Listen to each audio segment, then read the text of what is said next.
History 101, Lecture 16, 19th Century Reform. This video part, Prison and Asylum Reform.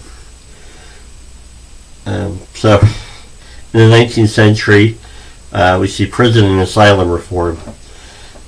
19th century Americans, 19th century reformers, and European too, start to look at how we treat prisoners, how we treat insane asylums, the crazy, the mentally ill,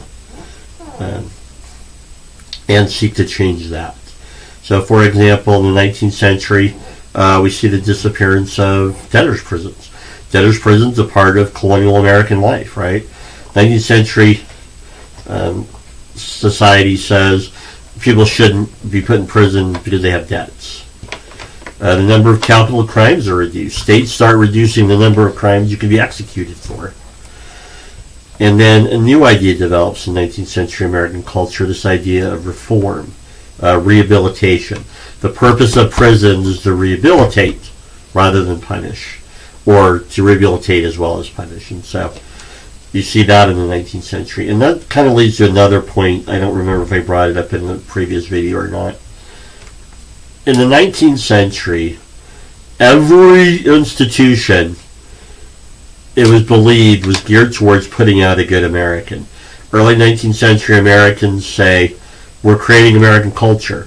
So every institution, and I'll be honest with you, defenders of slavery even argued that pro-slavery books and pamphlets even argued this, that even slavery was putting out, creating good Americans. And so, we'll talk about that in another lecture, another video, but every, and when I say every, that's why I brought up slavery, every institution, it was argued, for some, was supposed to put out good Americans.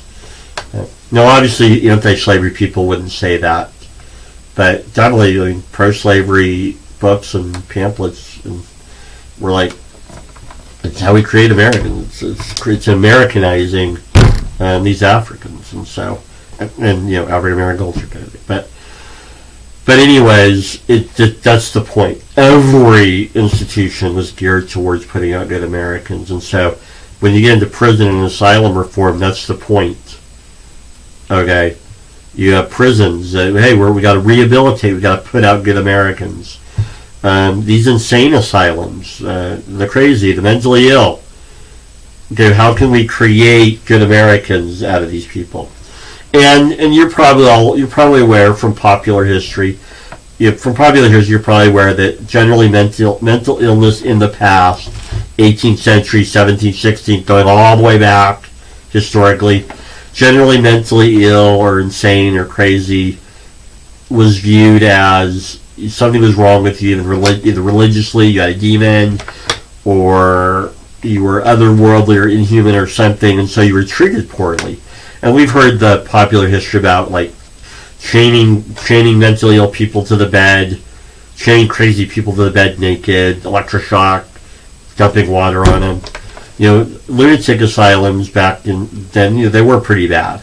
So the idea was, you can't cure them, or you can maybe religiously exorcise the demons. But so in the 19th century, you have this idea that prison and asylum reform, we're going to change the way we look at these things. Because why? They're institutions, and every institution should be geared towards putting out good Americans. So Dorothea Dix is your famous individual to know. She developed a mental institution pattern. This is her lunatic asylum. That's a picture of her. She developed her ideas about mental illness and reforming insane asylums. And then she developed she developed hospitals or lunatic asylums that were models of what she thought. So here's a painting of her, not a picture painting. But this is an example. In the 19th century, they called them lunatic asylums. So today, lunatic has a pejorative term. In the 19th century, that's just what you were if you were a lunatic. Today we use a pejorative, like, you're a lunatic. You like Coke more than Dr. Pepper.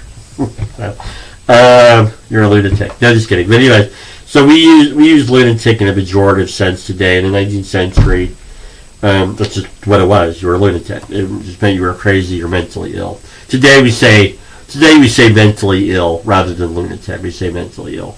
We don't even say crazy anymore, right? Like when I was a kid, crazy was fine. You're crazy, right? Lunatic wasn't really appropriate, but that teaches kind of the evolutionary history of words and stuff. But anyways, so this is an example. This lunatic asylum, 1849. This is an example of one, and these were model asylums. We're going to use the latest ideas about how to deal with mentally ill individuals.